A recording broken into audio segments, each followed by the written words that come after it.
mencari rizki, mencari ilmu, mengukur jalanan seharian. Begitu terdengar suara azan, kembali tersungkur hamba. Ada sajadah panjang terbentang, hamba tunduk, hamba ruku, hamba sujud. Tak lepas kening hamba mengingat dikau sepenuhnya. Assalamualaikum warahmatullahi wabarakatuh.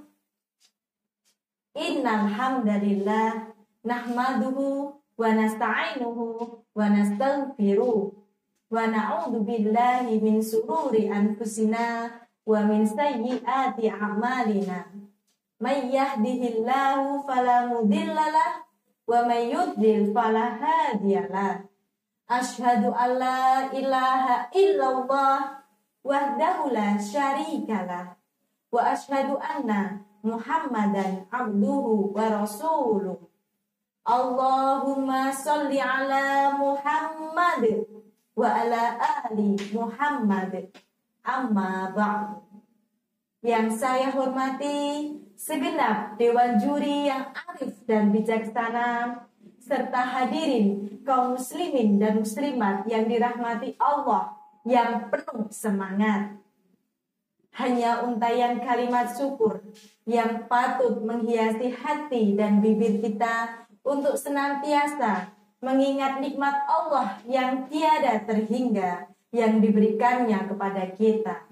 Lantaran nikmatnya kita masih dipinjami raga, sehingga masih bisa menghirup udara bebas sampai detik ini. Sholawat dan salam marilah kita curahkan kepada putra Abdullah, jantung hati Aminah, intannya kota Mekah dan mutiaranya kota Madinah, yakni Muhammad Sallallahu Alaihi Wasallam, yang telah membawa kita dari lembah kebodohan ke puncak ilmu pengetahuan yang kita rasakan saat ini. Kaum muslimin dan muslimat yang dirahmati Allah Subhanahu wa Ta'ala, dalam kesempatan yang mulia ini, izinkan saya menyampaikan pidato yang berjudul "Baik sholatmu, maka baik pula amalmu".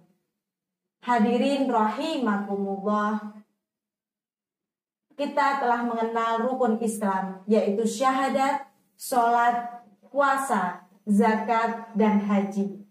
Rukun Islam semuanya wajib kita kerjakan. Haji wajib dilaksanakan bagi setiap muslim yang mampu. Zakat wajib ditunaikan bagi muslim yang mampu. Puasa wajib dilaksanakan bagi yang mampu. Tetapi syahadat dan sholat tidak ada tawar-menawar, tidak ada gantinya. Apapun dan bagaimanapun kondisi seorang muslim, apabila telah memenuhi syarat, maka wajib baginya untuk melaksanakan sholat. Tidak bisa berdiri, maka sholat bisa dilaksanakan dengan duduk. Tidak mampu duduk, maka sholat bisa dilakukan dengan berbaring. Tidak mampu berbaring, maka sholatlah dengan isyarat. Tidak mampu berisyarat, maka sudah saatnya Anda yang disolatkan. Inna lillahi wa inna ilaihi raji'un. Hadirin rahimakumullah, sholat adalah identitas seorang muslim. Sholat adalah media komunikasi kita kepada Allah Subhanahu wa Ta'ala. Sholat menurut bahasa adalah doa, sedangkan menurut istilah, sholat adalah sekumpulan ucapan dan gerakan yang dimulai dari takbiratul ihram dan diakhiri dengan salam. Hadirin rahimakumullah, Allah Subhanahu wa Ta'ala berfirman dalam surat Al-Baqarah ayat 45. A'udzu billahi minasyaitonir rajim. Wasta'inu bis-sabri was-shalah wa innaha lakabiratun illa 'alal khashi'in. Yang artinya, jadikanlah sabar dan sholat sebagai penolongmu. Dan sesungguhnya yang demikian itu benar-benar sulit, kecuali bagi orang-orang yang khusyuk.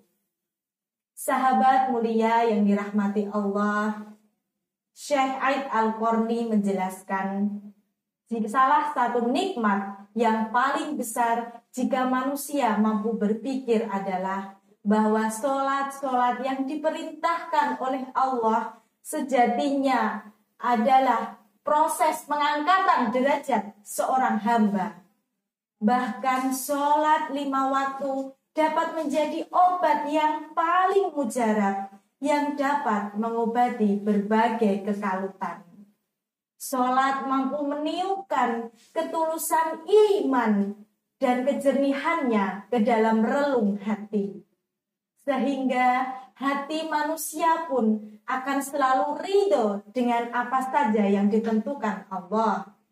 Lain halnya dengan orang yang senang meninggalkan sholat dan menjauhi masjid. Mereka akan berpindah dari satu kesusahan kepada kesusahan lain dengan guncangan kejiwaan, dengan kesengsaraan. Selain itu, Syekh Aid menjelaskan, jika seorang muslim ditimpa musibah, mereka tidak mau berdoa, sabar, dan mendirikan sholat, maka air mata kesedihannya pada saat tertimpa musibah akan membakar kelopak matanya sendiri. Air mata itulah yang nanti akan menghancurkan urat-urat syarafnya sehingga tidak mempunyai ketenangan hati untuk menghadapi masalah. Sahabat mulia yang dirahmati Allah, yuk kita jaga dan perbaiki sholat kita.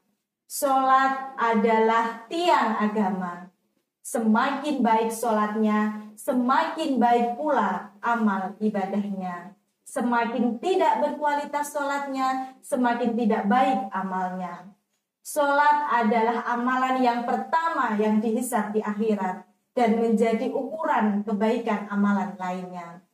Dari Abdullah bin Qurt radhiyallahu anhu bahwa Nabi Muhammad sallallahu alaihi wasallam bersabda, "Awalu ma yuhasabu alaihi al-'abdu yaumal qiyamati shalah, fa inna soluhasairu amaluhu wa in fasadat fasadasairu amalihi." Yang artinya amalan ibadah yang pertama kali dihisab oleh Allah pada hari kiamat adalah sholatnya. Jika baik sholatnya, maka baik pula seluruh amalannya yang lain. Jika sholatnya rusak, maka rusaklah seluruh amalannya yang lain.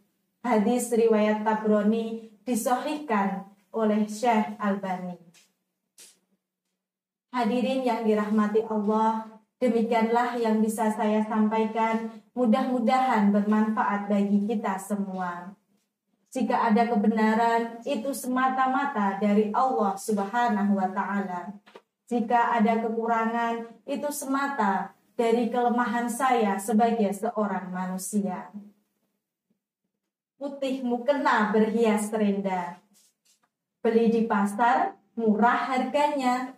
Azan adalah sebuah pertanda agar kita menghadap kepadanya. Fastabiqul khairat. Wassalamualaikum warahmatullahi wabarakatuh.